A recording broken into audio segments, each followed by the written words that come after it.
Right, so thank you very much. Thank you, first of all, thank you for having me, Ben and Grace and Meredith and everyone involved in this in Becker Friedman Institute as well.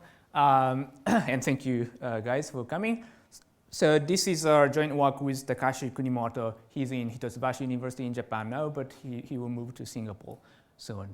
So first of all, apology. The paper is not that, it's super preliminary, not online yet. It doesn't exist yet, but hopefully will be coming soon. Okay. So any comment or any suggestion, anything would be really appreciated at this stage. Okay.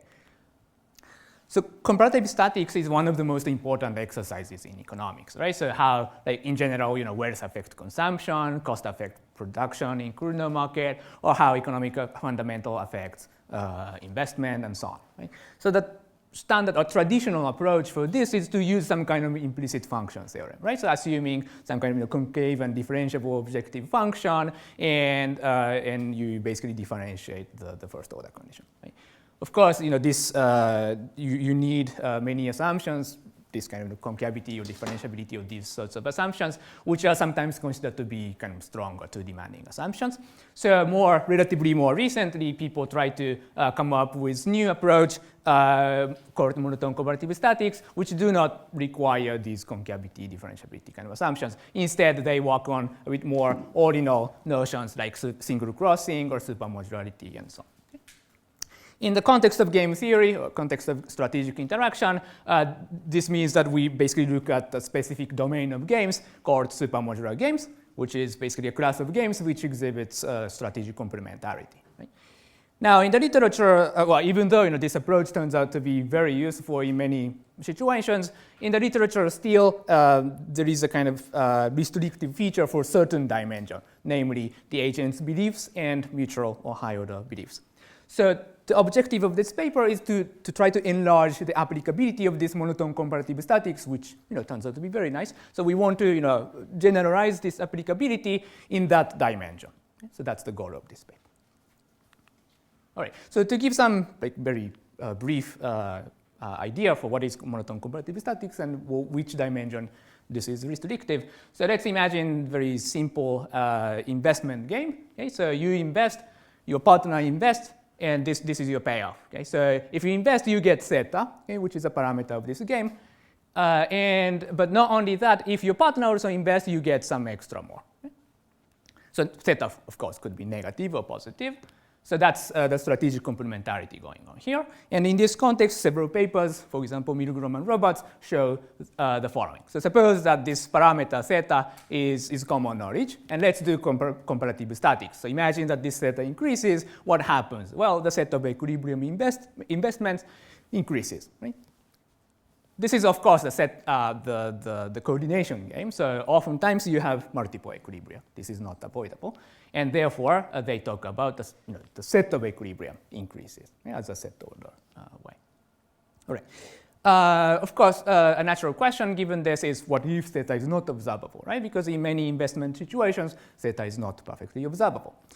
So if in such a situation with incomplete information, there are many approaches, but a kind of popular approach, like in Global Games or Susan Ace's paper, is roughly imposing the following kind of assumptions. Okay? So first of all, oftentimes each player just observes one-dimensional signal Si, okay, which is a noisy signal about theta. Right? So each person observes this information and guess what would be said. And there is a common prior over all these uncertain variables like state of the world, the payoff state, and also the signals. Okay? And so given this prior and also observing his own signal Si, this agent I can compute a posterior belief for the parameter and other signals based on some Bayesian update. Okay? So that's the kind of approach. Then, for example, Susan Ace shows that in this context, the following thing. So suppose that this common prior exhibits affiliation, right? So it's a kind of positive correlation of the variables.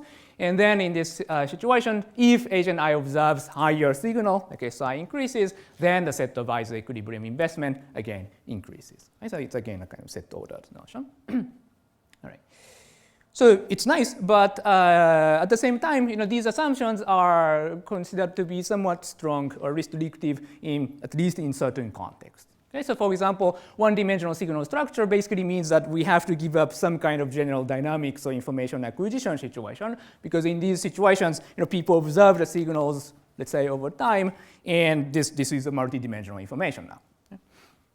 Or common prior may be also a strong assumption in some, let's say, finance context, because in finance context, common prior leads to famous no-trade theorem, and many people in finance literature say, well, look, this is probably not what is happening in the real finance setup. So if we want to, for example, understand this investment game in the context of finance setup, then common prior might be somewhat strong assumption.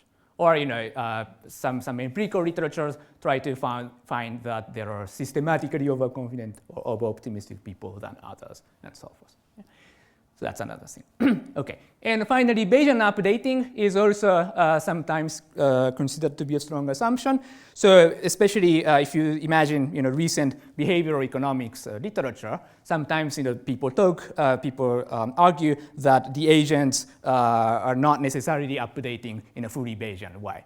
Okay? So if, for example, an agent does not know the joint distribution over everything, then Bayesian updating is maybe not possible. And in that case, what classical statisticians do would be some kind of frequent update, which is not necessarily consistent with Bayesian updating. Right? Or people may have some other kind of naivety, so people cannot process information in a correct way. And now the question is, are these features really necessary to claim monotone comparative statics? And if so, it's going to be a bit unfortunate because, again, in many situations, the agents may not have beliefs that satisfy these features. Okay? So the question we're going to ask is, are they really necessary? And we're going to say that it's not. Okay, so I hope it's a kind of good news in the sense that this monotone comparative statics approach analysis can be applicable not only in these kind of somewhat restrictive settings, but more broadly. But we'll see what I mean. Okay, so of course, we still need something, right? Which is not as restrictive, but still need something. So we want to point out what is that. All right. Okay, so to give some kind of intuition, let's imagine the following hypothetical situation. Okay, imagine that you're watching news on TV and said this news says Merkel is now optimistic about Greece, okay? Whatever it means. The question is, do you invest more watching this news? Now, of course, this news has to make you optimistic about theta, otherwise you may not want to invest. So this is, of course, necessary, probably, but is it enough for you to invest more with only this information? And the answer is not necessarily. And the reason is that, well, you become optimistic about theta, but your partner may become rather pessimistic. Right? If she thinks that Greece is, say, not really necessary in the Eurozone, then it may be actually a bad news for her. So that means that basically you have to at least be optimistic about theta watching this news, and also you have to be optimistic about your partner's optimism about theta. Now the question is it enough for you to invest more given this? And the answer is, again, not necessarily. In general, for you to invest more, it should be the case that, first of all, this parameter becomes higher, or you think this parameter becomes higher, and also your partner invests more. But this your partner being optimistic about theta is not enough for her to invest more. Okay? So you basically need more, right? So you need to be optimistic about theta, optimistic about your optimism, or your partner's optimism, and optimism about your partner's optimism about your optimism, and so on. So it basically can continue up to any level. Okay? So that's the kind of rough intuition. So based on this intuition, here is what I show. So let's begin with the sufficiency result. So imagine, so agent I or player I takes a higher equilibrium action in any supermodular game parameterized by theta. I will be clear what do I mean by this. But for example, imagine this investment game, okay? So he will take a higher equilibrium action, a higher investment, if his belief becomes higher in the order of what I call a common certainty or common knowledge of optimism. So this basically says that with this Merkel's news, basically you have to become confident that it's a good news for everyone, and also this has to be common knowledge. Okay, so in this sense, basically everyone must agree that this news is a good news. Now, you may think that, well, it's kind of an expected result. I don't know, maybe it's so. But there is certainly one thing that I think is very interesting going on here. So again, we have to agree that it's a good news, but it's not necessarily that we agree how good this news is. Right? So observing, say, Merkel's news, I may become very optimistic. Right? I may think this is a fantastic news. I would love to invest more with this news. You may think differently. You may think, well, it's an okay news. It's not very bad, but how good? Don't know. So we don't agree how good this news is, but still, as far as we are concerned with comparative statics, as far as we are concerned with monotone comparative statics, this is fine. So we, in the end, invest more. So typically, under common prior assumption, at least on average, we basically agree how good each news is, right? But without common prior, we don't need to agree how good it is. But again, for comparative statics, it's somewhat orthogonal. Okay? So that's something that I want to emphasize in this talk. Okay? Okay, so that's about sufficiency. And here's the opposite. So now imagine that I's belief changes in a way that does not satisfy common certainty of optimism. Then we can find a supermodular game, parameterized by theta again, such that this agent I does not play a higher equilibrium function. Okay, so this common certainty of optimism fails, monotone comparative statics fails, at least in some game. The game we consider will be called is a kind of belief elicitation game.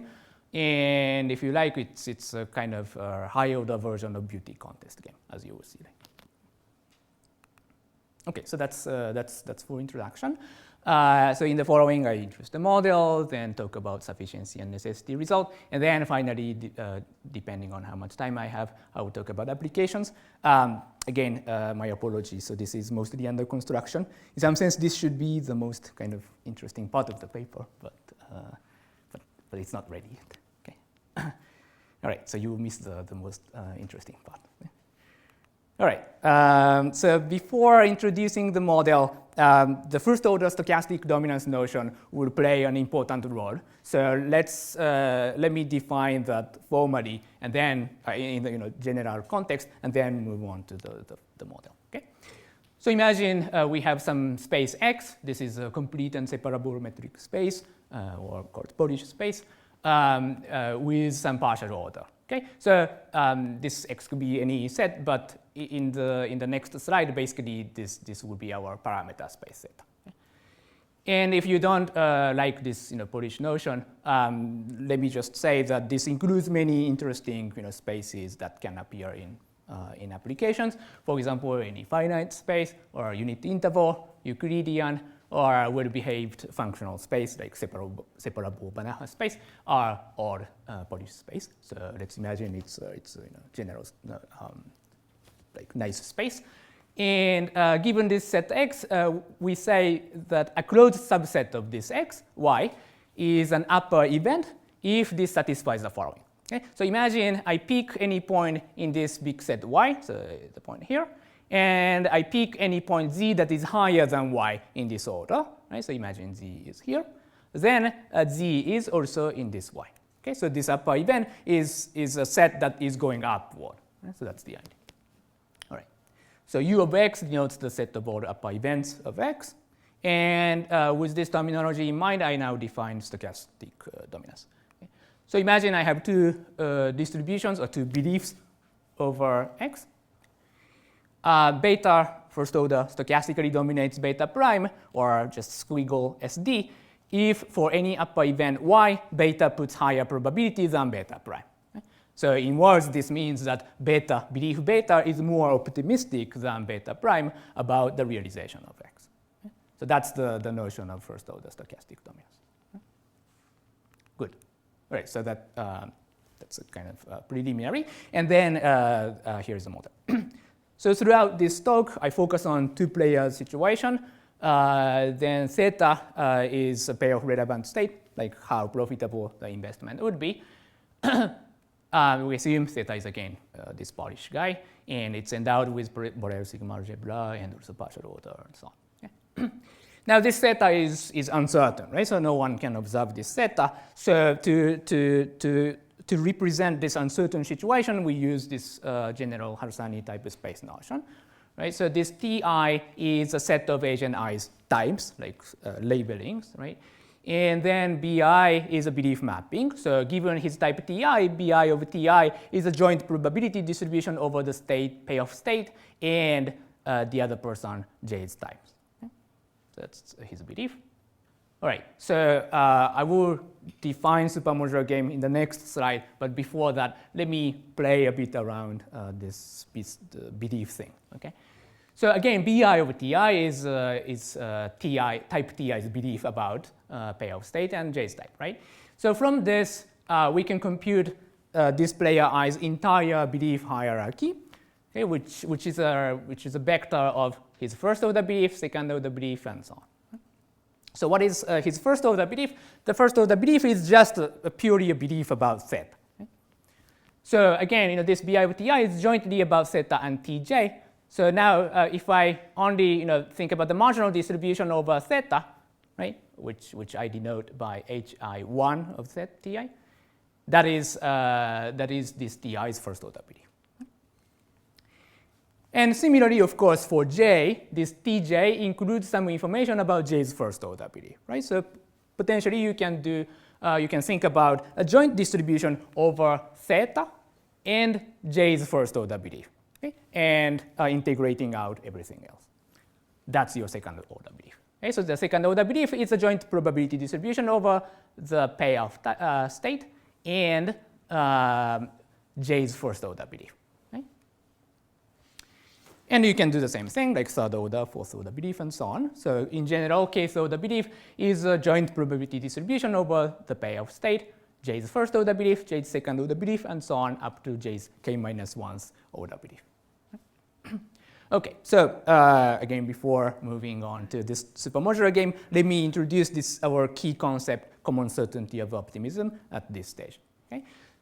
So we say that Ti prime is a higher type than Ti in the order of common certainty of optimism, or simply squiggle CCO, if for any level k, Ti prime's kth order belief is higher than Ti's kth order belief, in the sense of stochastic dominance.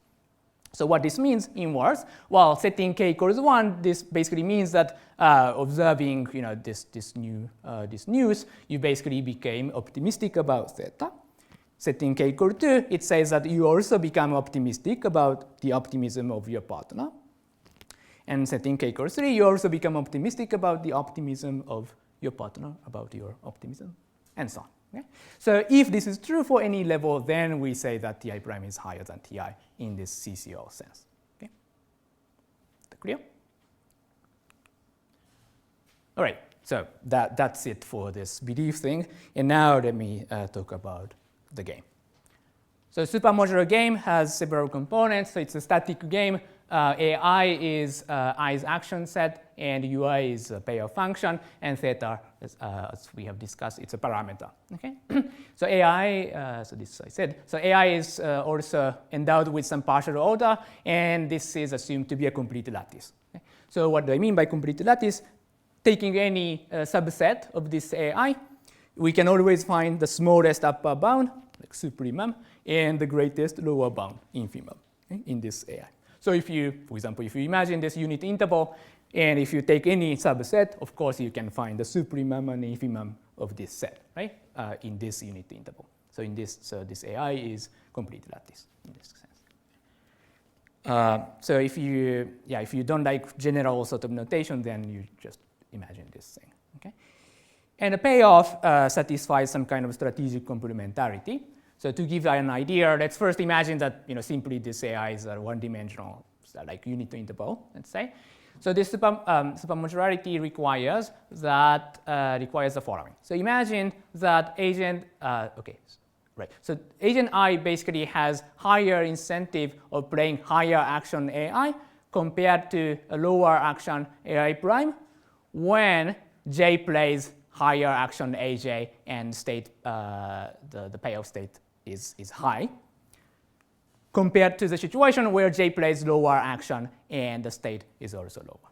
Okay? So basically, if everything else becomes higher, then you want to play higher action. You have more incentive to play higher action. Okay? So that's a complementarity notion. So of course, if you have more general AI, we need to use this meet and join operators, but the idea is the same, so let's not talk about this further. Okay, so that's the kind of domain of games we will look at. Okay. All right. So given game as pure strategy is just a mapping from his type to his action, and sigma star, the strategy profile, is a pure strategy based on equilibrium if for any I and Ti. Sigma I star of Ti is the best response to sigma J star.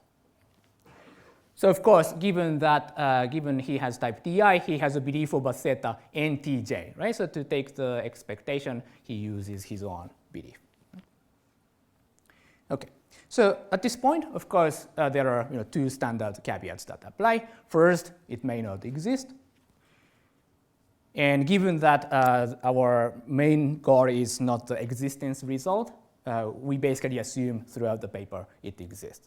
Okay? So if we want some conditions on the primitives that guarantee existence, there is a very nice paper by Van Zandt and Vives talking about such sufficient condition that guarantees existence. Okay? So it's basically a kind of compactness of action space, continuity of utility function, and some extra technical conditions. Okay? So if you don't like my approach of simply assuming it, you imagine that there are some structures here. Okay?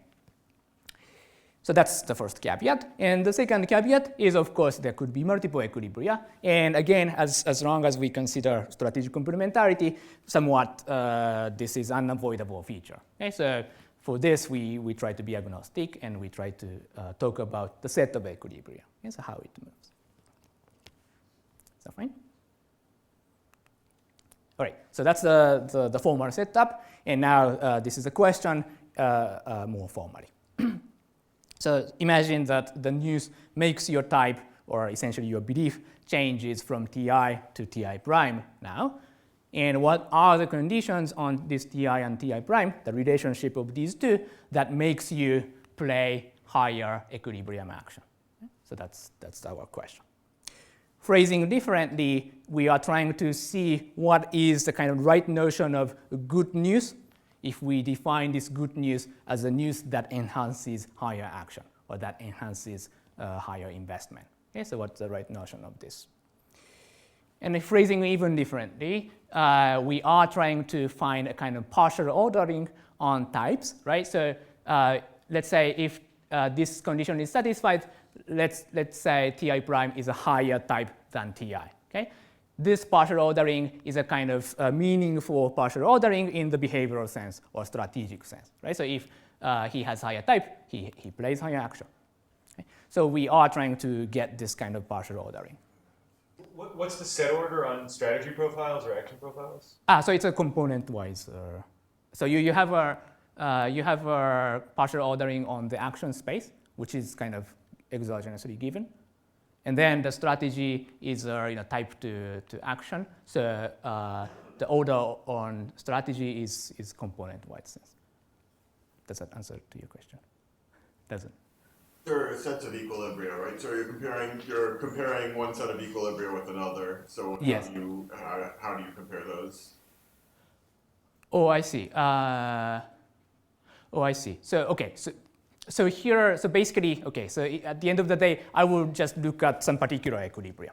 Yeah, so just, I don't talk about like different equilibria, I just focus on one equilibria, and if a type changes from one to another, how this equilibrium strategy changes. That's what I was. Let me try to, and then if it's not clear, let me know again, okay? All right, so that's the question, and the answer is that basically if Ti prime is higher than Ti in this common certainty of optimism sense that I just described, then people play higher equilibrium actions in any supermodular game. So good, thanks. So it's yes, as I said, we have least and greatest equilibrium, and anything is basically between these two in the component-wide sense. Okay. So in the following, I only talk about least equilibrium. Okay, I select this one. I only talk about this guy. Okay? And for this guy, which I denote by sigma star, we show this kind of equivalent statement. Okay, so for this least equilibrium. Now, of course, you may ask what happens for other equilibria, right? And it's not. Yes, I would like to argue that it's without loss of generality in certain sense, or in the following sense. So first, if we look at the greatest equilibrium instead of the least equilibrium, you still have the same equivalence. Okay? So if Ti prime is higher than Ti in this sense, then the greatest equilibrium action of Ti prime is higher than greatest equilibrium action of Ti. And in that way, so the minimum and the maximum both increase at the same time. And because of this, I claim that this is true for the set. So from now on, we focus on the least equilibrium. Okay, so another nice thing about this supermodular game is that this least equilibrium, and also the greatest one, is obtained by iterative elimination of dominated actions, or more formally, the interim correlated rationalizability. So another nice thing is this iterative elimination procedure to get this, right? And the elimination is from below. So in the following two slides, I will look at the first two steps to give some idea for you, and then try to generalize without proving. All right, so here's the first step. So imagine that player J plays the lowest possible action, whatever his type is, okay? And this AI up low above 1 is a set of best responses for this type Ti. I will mention that I just assume this best response exists, okay? But for the moment, let's assume that it exists. And this small AI lower bar is the infimum of this set. And then we can show that any action that is below this small AI is strictly dominated for this type Ti. Why? Well, first of all, even if J plays the lowest possible strategy, this AI is not the best response, right? And now suppose that J plays any other strategy that is necessarily higher than this strategy. But if J plays higher strategies than this guy, then by supermodularity, this agent I has even higher incentive to play higher action. So this low action AI cannot be best response either. So that means that this is strictly dominated for Ti. Okay, so that's that. All right, so one remark. Imagine that agent I's type Ti prime has higher first order belief than Ti. Okay? We don't know about second or third order, but let's say he has higher first order belief.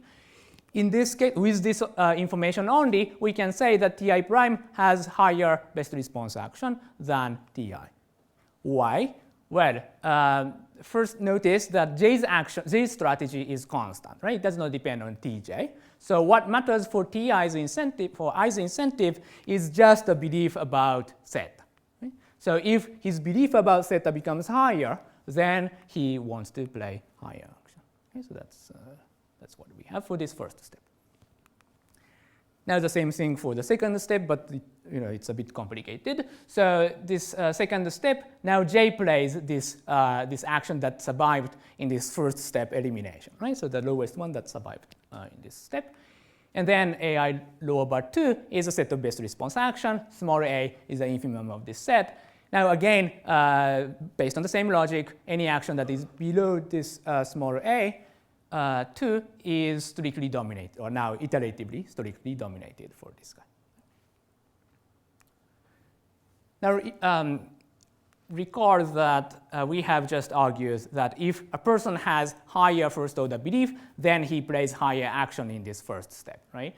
And of course that applies for player J as well. So if J has higher first order belief, then J plays higher action for this thing. So now imagine that agent I has higher second order belief. Right? We don't know third or fourth order, but let's suppose he has higher second order belief. Then that basically means that this Ti puts more weight on higher theta, first of all, And also, he believes that J's first order belief is likely to be higher. But if J's first order belief is likely to be higher, then he will play likely a higher action.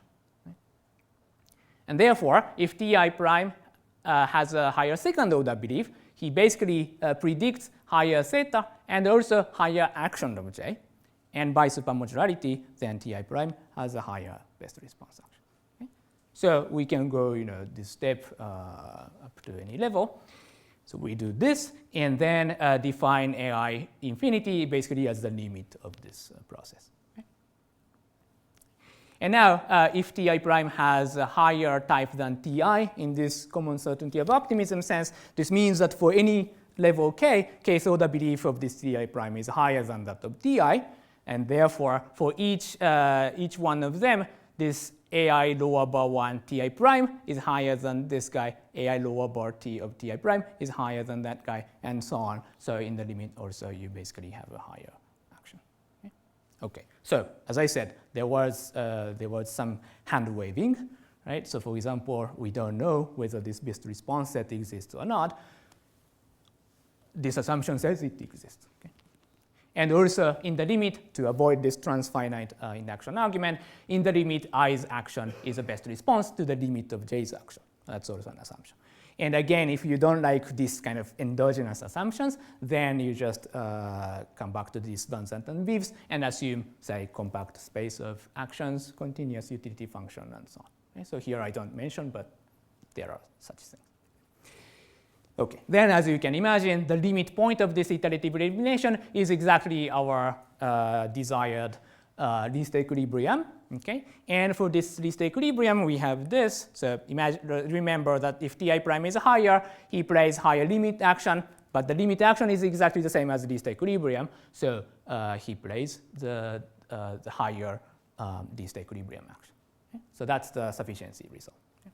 All right, so now let's take a look at the other way around. Right? So Ti prime is not higher than Ti in this common certainty of optimism sense. And then we can show that there is some supermodular game in which Ti prime does not play higher action than Ti in this least equilibrium. Okay? And in fact, we can find a single game that applies for all Ti and Ti prime. Okay, so this game, we call it belief elicitation game. We will talk about how it looks like, but before doing that, let me give some intuition through two examples. So as I said, so Ti prime is not higher than Ti in this CCO order. That means that there is some k in which the kth order belief of Ti prime is not higher than that of Ti. Right? So the easiest case is when this k is actually 1. Even in the first step, or first order, Ti prime is now does not have a higher belief than Ti. Let's imagine that way. So we want to construct a specific supermodular game in which Ti prime does not play higher action, and here it is. But before that, okay.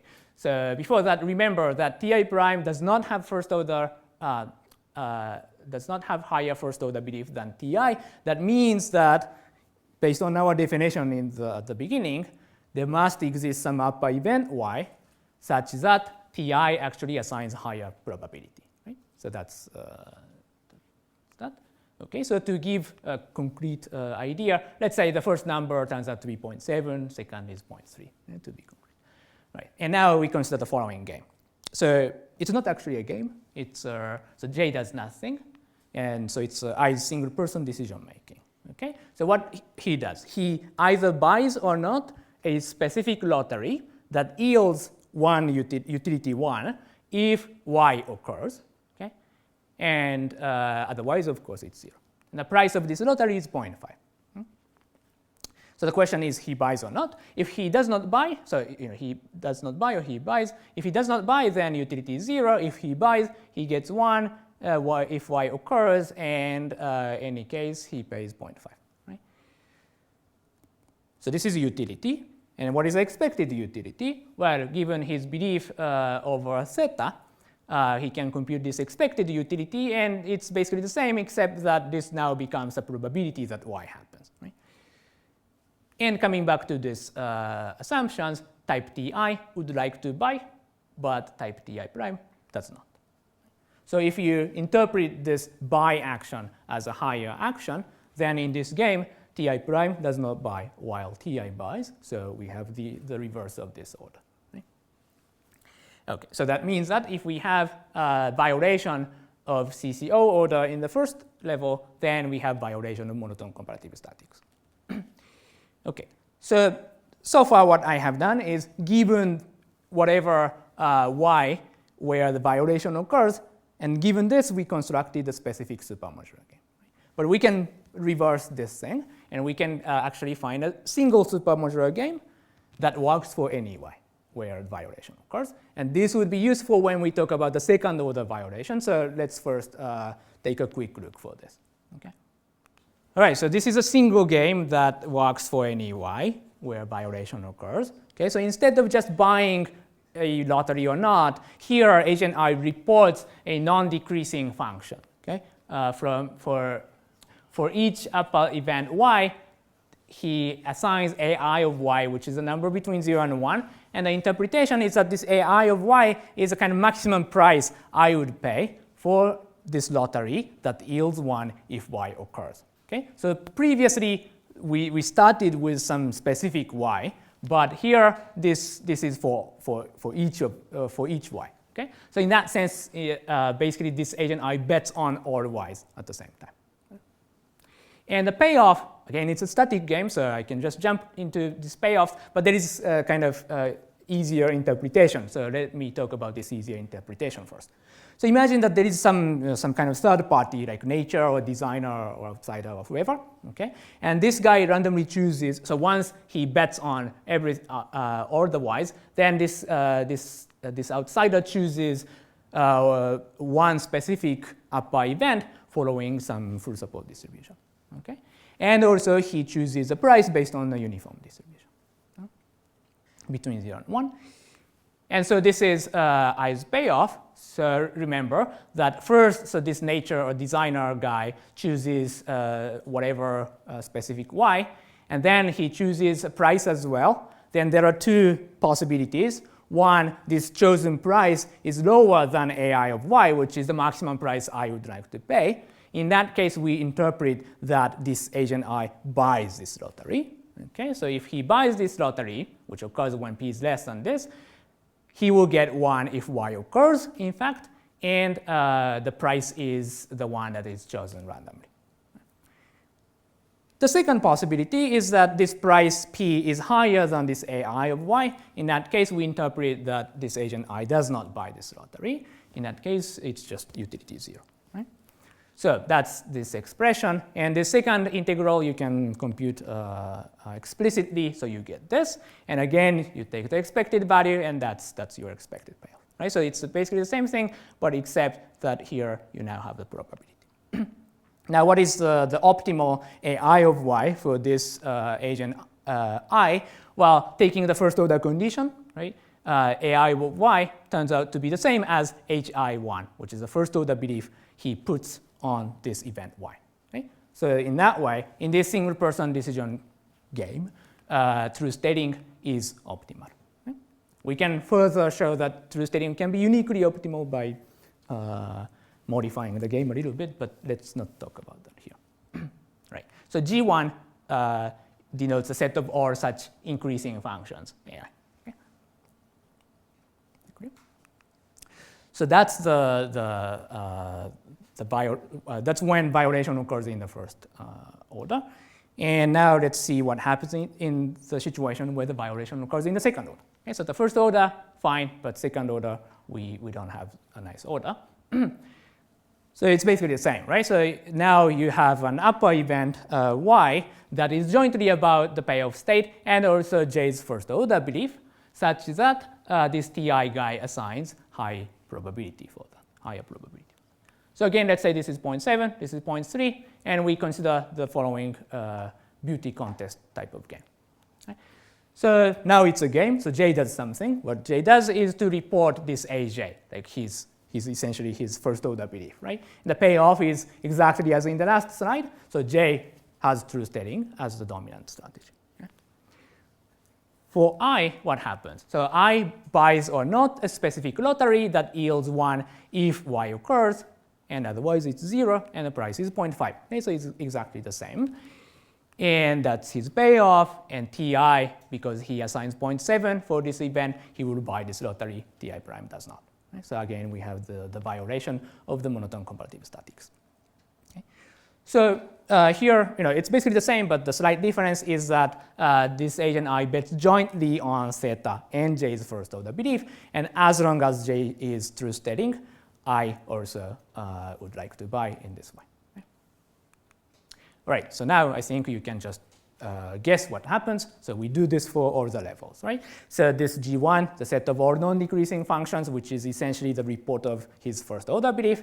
G2 is about his second order belief, and so on for any level, and the action space is a report of everything. Okay? So in that sense, it's a big game, right? And we can show that AI is a complete lattice, and also AI would be a Polish space, which would be important if we want to talk about uniqueness of truth stating, the optimality of truth stating, but not talk about this today. Okay? But anyway, so AI is a complete lattice. That's the important point. Okay.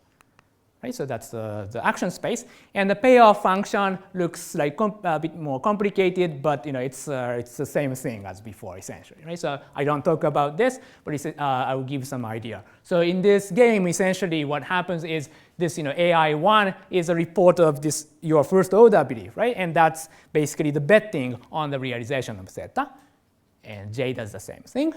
And now your report about second order belief is a betting over this theta and J's first order belief, right? And we do this for any level. And the way we can show the truth stating is the unique equilibrium here is that first these guys you want to be truthful because of the reason exactly I just explained. Right? And given that they are truthful in the first level, in the second level, they want to be truthful. And given the second level is truthful, you want to be truthful for the third order, and so on. Okay? So this game is dominant solvable. The unique equilibrium is truth stating for everything. And for the first two steps, we have shown that the violation of this CCO order implies violation of monotone comparative statics. But as you can imagine, this is true for any level K. Right? So this implies that. So combining this sufficiency result, now we get the equivalence. Right? So Ti prime is higher than Ti in the CCO sense. Then we have the higher equilibrium action for the least equilibrium. And by the reason we have just argued previously, we can basically also talk about the set as well. Okay? All right, so this CCO order on types characterizes monotone comparative statics. Yes? Here's a question that maybe is too hard to answer standing up. So basically your construction to show this necessity, it involves very large action spaces. Right? So imagine that I wanted to show necessity sort of in the strongest way by focusing just on games that have 2 actions for each player and 2 possible states theta. Yeah. Would you still be able to get the same result by sort of restricting the action space in this game, or would you only get a weaker necessity result? So I don't know the answer. That's definitely something I want to try. My impression is that the result would be different, I think, yeah. But I don't have a good idea. If you have anything, can chat. Okay. The thing is, for each elimination step, you cannot really pin down everything, right? Yeah, you can just categorize the beliefs of each level, but that's the only thing we can do in the binary game. So that's So just briefly, okay? Again, it's largely under construction. Any suggestion would be appreciated, but I don't think I can answer any question in a correct way. Okay. So one application I consider is about investment game, but with some additional information, let's say. So imagine that, well, it's same game that I introduced in the introduction. But here, let's imagine that each person can observe a noisy signal about theta, but not only that, let's say through some information acquisition about J's signal, you can get some noisy signal about J's signal. Let's say. Then, if we want to define what is a good news in the sense of enhancing investment, right? The condition should be jointly about this signal, these two signals. Right? So one question I'm interested in is what is this joint condition? But I don't know the answer. Okay, so I won't talk about this. Right. Another thing is related to this non-Bayesian updating. So as I said, in some behavioral economics literature now, some people talk about this non-Bayesian updating. And a nice thing here in this paper, or more generally, for example, in this Van Zandt and Vives, is that we take a so-called interim approach about the change of belief. So one day, your belief changes from Ti to Ti prime. It is not necessarily driven by a common prior plus Bayesian updating, right? It's more, it could be anything, at least potentially. Right? So it could be, for example, implied by some kind of frequentist way of argument. Right? So each I, let's say, observes a sequence of signals. He just knows that it's IID with mean theta. One way to estimate this mean is just to take a sample average. Right? Now, suppose that this is what everything does, and these signals are, let's say, completely common knowledge. Then if these signals, the values of signals increase, then their estimate increase. And in this case, naturally, we can imagine that they invest more. Right? So this is, the model does not have this Bayesian updating feature, but still, in some cases, this monotone comparative statics idea should apply. That's what I think. Okay, and some other applications idea, but I think it's a good time to stop. So just to conclude, what I did here is to show a precise relationship between this common certainty of optimism order and monotone comparative statics in any supermodular game. And there are many things to be done, of course, like applications. And as Gabriel pointed out, what happens if we restrict a class of games, say binary investment games? I don't know the answer, but certainly it's interesting. And I think that's it. Yeah, thank you very much.